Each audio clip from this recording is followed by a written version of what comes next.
கொங்கு நாடு மக்கள் தேசிய கட்சியினுடைய தலைவர் ஈஸ்வரன் மார்க்சிஸ்ட் கட்சியினுடைய மாநில செயலாளரை குறித்து பேசுற போது ரொம்ப தடித்த வார்த்தைகள்ல ரொம்ப ஒருமையில ரொம்ப கொச்சையா பேசியிருக்காரு. அப்படி என்ன அவருக்கு கோபம், அப்படி என்ன எரிச்சல் அப்படின்னு தெரியல.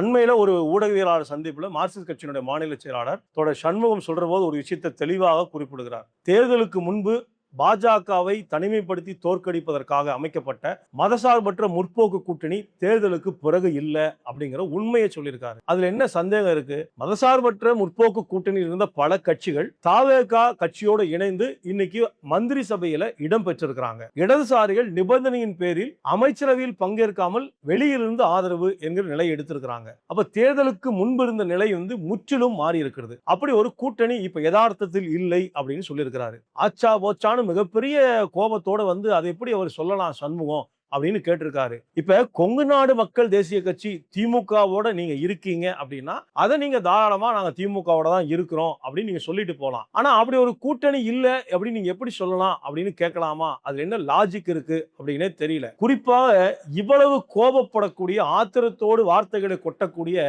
ஈஸ்வரன் ஒருவேளை சட்டமன்ற தேர்தலில் வெற்றி பெற்று எம்எல்ஏ ஆயிருந்தா இப்படி பேசுவாரா அல்லது இங்க இருந்திருப்பாரா அப்படிங்கிற ஒரு கேள்வி இருக்கு. ஏன்னா தாவேகா யாரா இருந்தாலும் வாங்க மந்திரி சபையை பகிர்ந்து கொள்ளலாம் என்று அழைப்பு விடுத்திருக்கக்கூடிய பின்னணியில ஒருவேளை இவர் ஜெயிச்சிருந்தா இவருடைய முடிவு என்ன ஆயிருக்கும் அப்படின்னு தெரியல. எல்லா கட்சிகளும் தங்களுடைய கருத்துக்களை சுதந்திரமாக எடுத்து வைப்பதற்கான வாய்ப்பு என்பது இருக்கு. சரி, திமுக தேர்தலுக்கு முன்பு காங்கிரசும் திமுகவும் ஒரு கூட்டணியில் மாநிலத்தில் இருந்தது. இப்ப இந்தியா பிளாக்லயும் இருந்தாங்க. காங்கிரசுக்கும் திமுகவிற்கும் இடையில் இடைவெளி வந்த பிறகு திமுக சுதந்திரமாக இந்தியா பிளாக்ல நாங்க இல்ல, காங்கிரஸ் தலைமை தாங்கக்கூடிய ஒரு இடத்தில் நாங்க போக முடியாதுன்னு அறிவிச்சிருக்கிறாங்க. யாருமே திமுகவை விமர்சனம் பண்ணலையே. அது அந்த கட்சியினுடைய ஜனநாயக உரிமை. அப்ப அதற்கு என்ன பதில் சொல்ல போறாரு ஈஸ்வரன்? ரெண்டாவது, கம்யூனிஸ்டுகளை சொல்ற போது எப்போதுமே என்ன சொல்றாங்கன்னா இவங்க கூட்டணி கூட்டணி அப்படின்னு சொல்லுவாங்க. கம்யூனிஸ்டுகளுக்கு எப்போதும் மக்களோட மட்டும்தான் கூட்டணி. தொழிலாளர்கள், விவசாயிகள் என்ற எளிய மக்களோட தான் கம்யூனிஸ்டுகள் கூட்டணி. கம்யூனிஸ்டுகள் எப்படி முதலாளித்துவ கட்சியோடு கூட்டணி வைத்துக் கொள்ள முடியும்?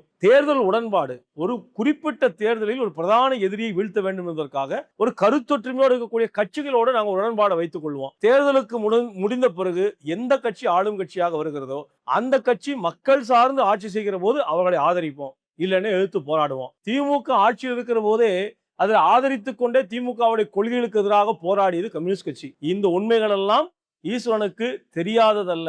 ஆனால் ஏதோ ஒரு அரசியல் காரணத்துக்காக இப்படி கோபத்தில் வார்த்தைகளை அள்ளி வீசுகிறார். கொஞ்சம் நாவடக்கத்தோடு அவர் பேசணும். ஒரு தேசிய கட்சியினுடைய மாநில செயலாளர் குறித்து பேசுற போது கொஞ்சம் நாவடக்கத்தோடு அரசியலுக்கு பதில் சொல்லாமே தவிர, கருத்துக்கு கருத்து வைக்கலாமே தவிர, ஒருமையில் பேசுவது என்பது எப்போதுமே ஜனநாயகத்துக்கு நல்லதல்ல.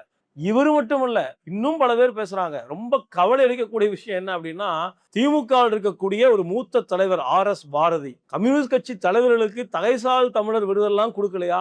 நினைச்சிருந்தா திமுகவே எடுத்திருக்க முடியும், கம்யூனிஸ்ட் கட்சியினுடைய தலைவர்களுக்கு நாங்க கொடுத்தோமே அப்படின்னு ஒரு பேட்டியில் சொல்லியிருக்காரு. ரொம்ப கவலையா இருக்கு. சுதந்திர போராட்ட வீரர்கள், கம்யூனிஸ்ட் இயக்கத்தினுடைய முதுபெரும் தலைவர்கள் தோழர் சங்கரையாவிற்கும் தோழர் நல்லக்கண்ணுவுக்கும் திராவிட முன்னேற்ற கழக அரசு தகைசால் தமிழர் விருது கொடுத்த போது அந்த கட்சியினுடைய தலைவர் முன்னாள் முதல்வர் சொன்ன வார்த்தைகளை RS பாரதிக்கு நாங்கள் நினைவுபடுத்த கடமைப்பட்டிருக்கிறோம். இந்த தலைவர்களுக்கு இந்த விருதை கொடுத்ததால் விருதுக்கு பெருமை கிடைக்கிறது, இந்த அரசுக்கு பெருமை கிடைக்கிறது என்று சொல்லவர் முன்னாள் முதல்வர் மு.க. ஸ்டாலின் அவர்கள். அந்த விருதை வாங்குவதற்கு முற்றிலும் தகுதியானவர்களுக்கு தான் இந்த விருது போய் சேர்ந்திருக்கிறது. இந்த விடுதலை போராட்ட வீரர்கள் விடுதலை போராட்டத்தில் பங்கேற்றதற்காக அரசு கொடுத்த பென்ஷனை கூட வாங்க மறுத்தவர்கள் தான் இந்த அரசு கொடுத்த விருதை வாங்கி இருக்கிறார்கள். RS பாரதி போன்ற மூத்த தலைவர்கள் இப்படி தேர்தல் தோல்வியினுடைய பதற்றத்தில் இப்படியெல்லாம் வார்த்தைகளை கொட்டக்கூடாது அப்படின்னு நாங்க கேட்டுக்கிறோம். தேர்தல் முடிந்திருக்கிறது, ஆட்சி மாறி இருக்கிறது, காட்சிகள் வேகமாக மாறிக்கொண்டிருக்கிறது. ஒவ்வொரு கட்சிக்கும் அரசியல் நிலைமையொட்டி முடிவெடுப்பதற்கான ஒரு ஜனநாயக உரிமை இருக்கிறது. அதை மதிக்க வேண்டும்.